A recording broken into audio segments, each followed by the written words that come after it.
Mwingine unaona jukumu la kugawanya pande hii ya taifa la Kenya, kuna jukumu pia kugawanya pande nyingine ya Kenya. Nyinyi na sisi na kila Mkenya ambaye ako nchi hii, sisi sote ni ndugu na dada. Tafadhali tuzungumuze haya maneno ya vile nchi yetu itaenda mbele tukiwa sisi wote pamoja. Those who are telling us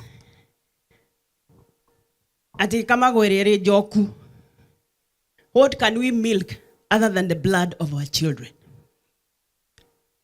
Kukamua ile iko kule kwa mzinga, si ni ile damu ya watoto wetu wameuawa?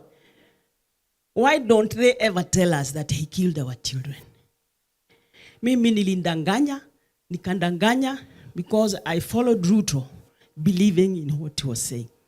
And the latest lie I have learned this morning is that we were telling the children, go to TVET, automatically you have 34,000. Not even 35. Mtu akisema 34, unafikiria ni calculation amefanya mpaka ikafika 34. Have we ever seen this kind of drama of a president? Ati rais anashinda kiiba, ati anaenda kudistribute 22,000 kwa vijana. Hata PS ule anaitwa Susan Mangeni wakati ya hizo hafla akizungumza